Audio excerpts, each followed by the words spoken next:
காஞ்சி திருப்பாவை குழுவிலிருந்து திருப்பாவை சேவை செய்ய வந்துள்ளோம். நீலா துங்க ஸ்தனகிரி தட்டி சுப்தமுத்போத்ய கிருஷ்ணம் பாராத்யம் ஸ்வம் சுதிசரசிரஸ் சித்தமத்யாபயந்தி சோதிஷ்டாயாம் ஷஜினிகலிதம் யா பலாக்ருந்த்ய புங்க்தே கோதாதஸ்யை நமயிதமிதம் பூயய வாஸ்து பூயஹ. தமிழ் தனியன். அன்னவயல் புதுவை ஆண்டாள் அலங்கற்கு பண்ணு திருப்பாவை பல்பதியம் இன்னிசையால் பாடிக் கொடுத்தால் நற்பாமாலை பூமாலை சூடிக் கொடுத்தாரை சொல்லு சூடிக் கொடுத்த சுடற்கொடியே தொல்பாவை பாடி அருளவல்ல பல்வளையாய் நாடி நீ வேங்கனவர்க்கு என்ன விதி என்னையும் மாற்றம் நாம் கடவா வண்ணமே நல்கு. மாயனே மண்ணு வடமதுரை மைந்தனை தூய பெருநீர் யமுனை துறைவனை ஆயர் குலத்தினில் தோன்றும் மணிவிளக்கை தாயை குடல் விளக்கம் செய்த தாமோதரனை தூயோமாய் வந்து நாம் தூமலர் தூவி தொழுது வாயினால் பாடி மனதினால் சிந்திக்க போய பிழையும் புகுதருவான் நின்றனவும் தீயினால் தூசாகும் செப்பேலோ ரெம்பாவாய். ஆண்டோர்களே, சான்றோர்களே, ஆன்மீக அன்பர்களே, மார்கழி மாதத்தின் 5வது நாளிலே தர்ஷன் டிவி வாயிலாக விடியற்காலை ஆண்டவனுடைய நாமத்தை நாம் அனைவரும் கேட்க வேண்டும் என்ற உயர்ந்த ஒரு நோக்கத்தோடு காலையில் திருப்பாவை மற்றும் திருவெம்பாவை ஆகியவற்றை நம்முடைய இல்லங்களில் இருந்தே கேட்டு மகிழ சிறப்பு ஏற்பாடு செய்திருக்கின்றார்கள். இதற்காக நாம் அவர்களுக்கு மனமார்ந்த நன்றியை கூற வேண்டும். இந்த மார்கழி மாதம் 4 நாட்கள் முடிந்து எம்பெருமாள் ஆண்டார் பிராட்டி அவர்கள் அருளிய 4 பாசுரங்கள் நிறைவு பெற்றது. 5வது பாசுரத்திலே திருமாலினுடைய பெருமைகளை மிக கோர்வையாக அவர் எந்த அளவிற்கு ஒரு சிறந்தவர் என்பதை சுட்டிக்காட்டுகின்ற வகையில் சிறப்பாக அமைய பெற்றிருக்கின்றது. அந்த வகையிலே மாயனை மண்ணு வடமதுரை மைந்தனை தூய பெருநீர் யமுனை துறைவனை ஆயர் குலத்தினில் தோன்றும் அணிவிளக்கை தாயை குடல் விளக்கம் செய்த தாமோதரனை தூயமாய் வந்து நாம் தூமலர் தூவி தொழுது வாயினால் பாடி மனதினால் சிந்திக்க போய பிழையும் புகுதருவான் நின்றனவும் தீயினில் தூசாகும் செப்பேலோர் எம்பாவாய். அந்த மாயனாக திகழக்கூடிய எம்பெருமான் ஸ்ரீமன் நாராயணன் எதற்காக அவருக்கு மாயன் என்று சொன்னால் நம்மை எல்லாம் காத்து ரட்சிக்கக்கூடிய அந்த ஸ்ரீமன் நாராயணன் பல்வேறு மந்திரத்தாலும் தவத்தாலும் அவரை நோக்கி எத்தனையோ மந்திரங்களும் தவங்களும் செய்தாலும் அவனை காண முடியாது. அப்பேற்பட்ட ஒரு பரம்பொருளை இந்த மாயனாக திகழக்கூடிய கண்ணபிரானை ஆயர்கள் தன்னுடைய குலத்திலே தோன்றுவித்து அவரோடு கூடி மகிழ்ந்து பாடி விளையாடி மகிழ்ந்திருக்கின்றார்கள் என்று சொன்னால் அவர்கள் பெருமைக்குரியவர்கள் என்று ஒரு உட்பொருளை வைத்து இந்த பாடல் அமையப்பெற்றிருக்கின்றது. அந்த மாயனாக இருக்கக்கூடிய கண்ணபிரான் மண்ணு வடமதுரை மைந்தன். மண்ணு என்பது நிலை பெற்றிருப்பது. இந்த உலகம் நிலைத்த தன்மை கொண்டது. இந்த மண்ணிற்கென்று ஒரு பெருமை உண்டு. எவைய நிலையாக இருப்பது இந்த மண்ணுலகம். எப்படி இந்த பூமிக்கு ஒரு பெருமை இருக்கின்றதோ அதே போன்று அந்த வட மதுரையில் தோன்றிய அந்த மதுரைக்கு ஒரு பெருமை திகழ்கின்றது. கண்ணபெருமான் அங்கே அவதரித்ததால் அந்த வட மதுரைக்கு ஒரு பெருமை கிடைக்கின்றது. பூமிக்கு எவ்வாறு ஒரு நிலையான பெருமை இருக்கின்றதோ அதே பெருமை கண்ணபிரான் தோன்றிய அந்த வட மதுரைக்கும் இருக்கின்றது. அது மட்டுமல்ல, மண் என்றால் நிலை பெறுதல். அந்த வட மதுரை எப்பொழுதும் கண்ணபிரான் பிறந்ததால் நிலை பெற்றிருக்கும். அது மட்டுமல்லாமல் மைந்து என்றால் வலிமை பொருந்திய. எந்த வகையில் வலிமை பொருந்திய என்று சொன்னால், கண்ணபிரான் தோன்றுகின்ற பொழுதே வலிமை மிக்கனவாக பிறந்தான். எப்படி என்று சொன்னால், அவர் அவதரிக்கின்ற பொழுது ஸ்ரீமன் நாராயணன் தேவகியுடைய வயிற்றிலே அவதரிக்கின்ற பொழுது அந்த அவர்களுக்கு பூட்டப்பட்டிருந்த விலங்குகள் தானாக அவிழ்ந்தன. அது மட்டுமல்லாது அங்கே இருக்கின்ற அனைத்து அசுரர்களும் உறக்கத்தில் உறங்கினார்கள். ஆழ்ந்த உறக்கத்திற்கு சென்று விட்டார்கள். மழை பொழிகிறது. விலங்கு அவர்களுக்கு பூட்டப்பட்டிருந்த விலங்கு தானாக அவிழ்ந்து விடுகின்றது. அந்த கண்ணபிரான் குழந்தையை தூக்கி கொண்டு வசுதேவர் வருகின்ற பொழுது அவருக்கு அந்த மழைக்கு ஆதிசேஷன் குடையாக நின்று அந்த குழந்தையை காக்கின்றார். அது மட்டுமல்ல, அவரை எடுத்து வருகின்ற பொழுது யமுனை நதி, அந்த இரு கரையும் புரண்டு ஓடுகின்ற அந்த யமுனை நதி வழிவிட்டு நிற்கின்றது. அந்த அளவிற்கு வலிமை பொருந்திய ஒரு குழந்தையாக கண்ணபிரான் தோன்றி இருக்கின்றார். ஆகையினால் மைந்து என்கின்றது வலிமை பொருந்திய. எப்பொழுது வலிமை பொருந்த பிறக்கின்ற பொழுதே வலிமை பொருந்திய ஒரு குழந்தையாக பிறக்கின்றது. அது மட்டுமல்ல, அதற்கடுத்து வருகின்ற குழந்தை வளர்கின்ற பொழுது அந்த குழந்தையை அழிப்பதற்காக கம்சன் தன்னை தேவகி வயிற்றில் பிறந்த 8வது குழந்தை இங்கே வசுதேவர் வீட்டில் வளர்கின்றது என்பதை அறிந்து அந்த யசோதை பிராட்டியினுடைய வளர்கின்ற குழந்தை தேவகியினுடைய குழந்தை என்பதை தெரிந்து கொண்டு அந்த குழந்தையை அழிப்பதற்காக, சிறு பிஞ்சு குழந்தையை அழிப்பதற்காக பல்வேறு அசுரர்களை அனுப்பி அவர்களுக்கு பாலூட்டச் செய்து வண்டி சக்கரமாக வந்து பல வகையில் அந்த அசுரர்களை அந்த குழந்தை மாய்த்திருக்கின்றது. எனவே பருவம் வரா வயதிலேயே பல்வேறு அசுரர்களை மாய்த்து தன்னுடைய தாயையும் தந்தையும் சிறைப்படுத்திய அந்த கம்சனை வதைத்த குழந்தை என்பதால் வலிமை பொருந்திய அந்த குழந்தையாக கருதப்படுகின்றது.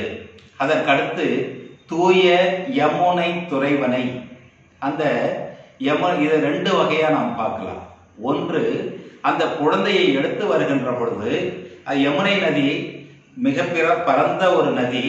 அந்த நதி முழுக்க நீர் நிரம்பி வழிந்து செல்கின்ற அந்த நதி, ஓடி செல்கின்ற அந்த நதி குழந்தை தூக்கி வருகின்ற பொழுது கண்ணபிரானுக்கு வழிவிட்டு நிற்கிறது. அது ஒரு வகையில் துறவம் பூண்டது.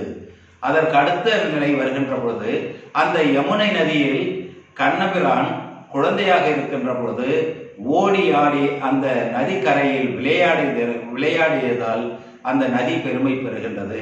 தூய யமுனை நதி துறைவனை. அந்த நதியில் ஓடி ஆடி, அந்த நதிக்கரையில் ஓடி ஆடி விளையாடியதால் அந்த நதி தூய்மை பெறுகின்றது.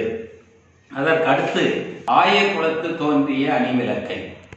இங்கே ஆயர்கள் என்று வருகின்ற பொழுது இடையர்கள்.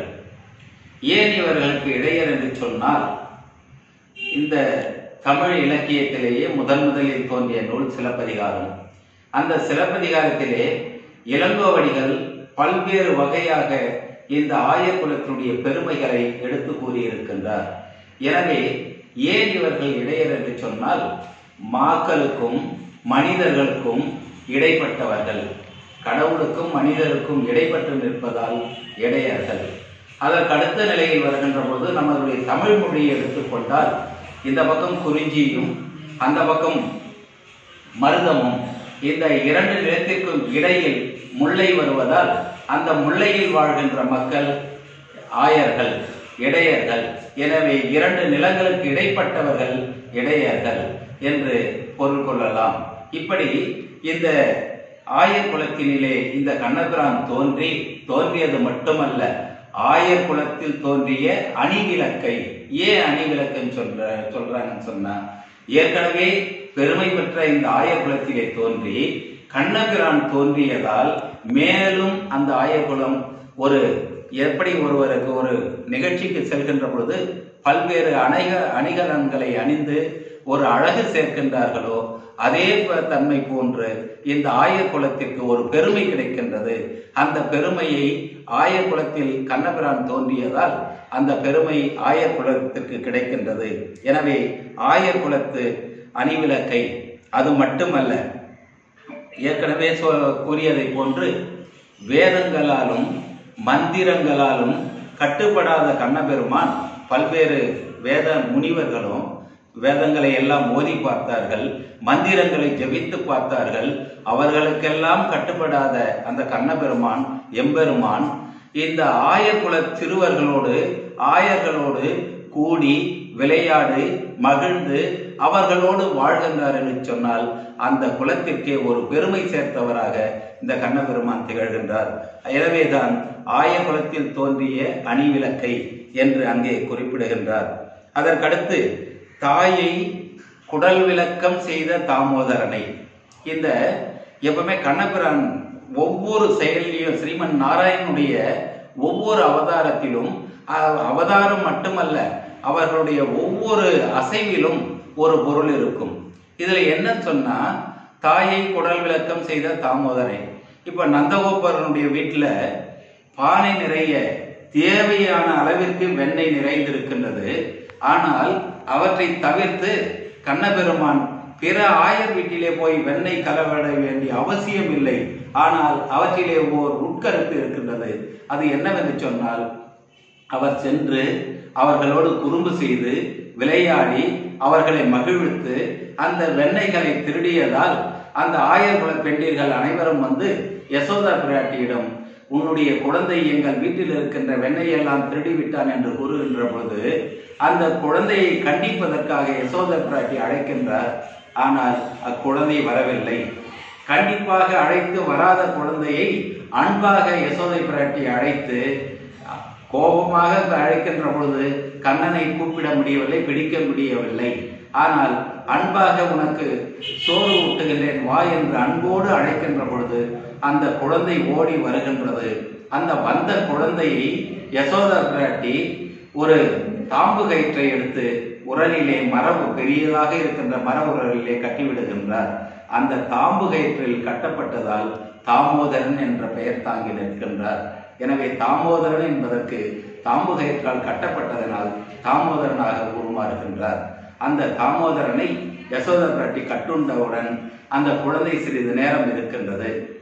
அதற்கடுத்து சிறிது நேரம் கழித்து குழந்தை தனியாக இருக்க முடியாத காரணத்தினால் அவர் தாயிற்கு கட்டுப்பட்டு கொஞ்ச நேரம் இருந்துவிட்டு பிறகு அந்த உரலோடு இழுத்து கொண்டு செல்கின்றார்.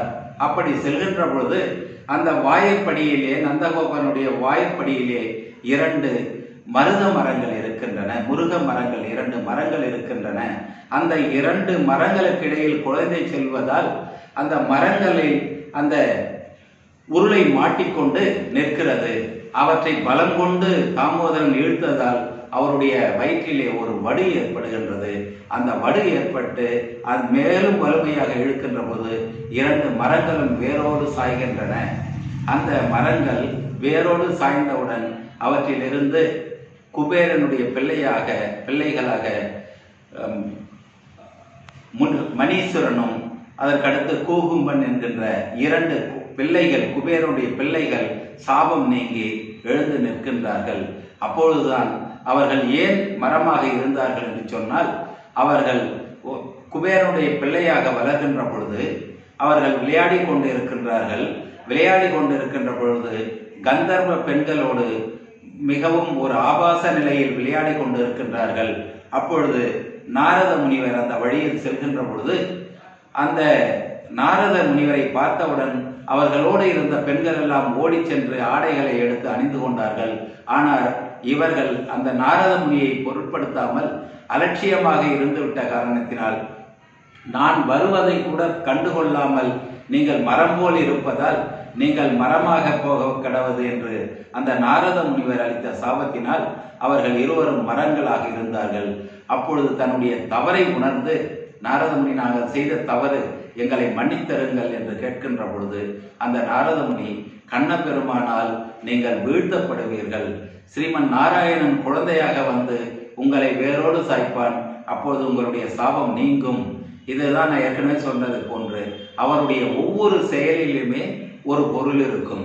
அந்த குபேரனுடைய 2 பிள்ளைகளும் சாபம் நீங்கி அவர்கள் மேலுலகம் சென்றார்கள். அதே போன்று இந்த பக்தியை பற்றி குறிப்பிடுகின்ற பொழுது இவரால் சாபம் பெற்ற குபேரனுடைய பிள்ளைகளாக நலகுபனும் மணிக்கிரீவனும் சாபம் விலகி அவர்கள் தேவலோகம் சென்று விட்டார்கள். இப்படி அந்த நாராயணனுடைய ஒவ்வொரு செயலிலும் ஒரு சில உட்கருத்துகள் இருக்கும். அவற்றை யார் உணர்ந்து கொண்டுள்ளார்களோ அவர்கள் அந்த நாராயணனுடைய பேறு பெற்றவர்கள், எம்பெருமானுடைய பேறு பெற்றவர்கள். எனவே இப்பெருமானை போற்றுகின்ற வகையில் அவருடைய செய்த பிழைகள், எப்படி இந்த நலகூபனும் மணிக்கிரீவனும் செய்த பிழைகள் நீங்கி அவர்கள் பிறகு தேவ உருவம் பெற்று தேவலோகம் சென்றார்களோ அதுபோன்று மனிதர்களாகிய நாம் செய்த பிழையும் செய்கின்ற பிழையும் எப்படி பஞ்சானது தீயிலே பட்டால் கருகிவிடுமோ அதுபோன்று நம்முடைய பாவங்கள், நாம் செய்த தீமைகள் அனைத்தும் கருகி நாம் நன்மை பயக்கக்கூடிய நற்கதியை பெற முடியும். எனவே ஸ்ரீமன் நாராயணனை நாம் அடைய வேண்டும் என்று சொன்னால், அவருடைய பேறு பெற வேண்டும் என்று சொன்னால், அவரை தூய உள்ளத்தோடு நினைத்து அவரை பக்தி மார்க்கமாக நாம் அடைகின்ற பொழுது, தூய நெஞ்சத்தோடு அவரை துதிக்கின்ற பொழுது நாம் செய்த பாவமும் இதன் அடுத்து நாம் செய்கின்ற பாவமும் அடியோடு விலகிவிடும். அந்த ஸ்ரீமன் நாராயணனை நாம் துதி செய்வோம் என்று ஆண்டார் பிராட்டி அவர்கள் அனைவரையும் அழைத்து அவர்கள் நீராடச் செல்கின்ற பொழுது இந்த நாராயணனுடைய பெருமைகளை பல வகையில் எடுத்து கூறி செல்கின்றார் என்பதை எடுத்து கூறி இந்த வாய்ப்புக்கு நன்றி கூறி விடைபெறுகின்றேன். நன்றி, வணக்கம்.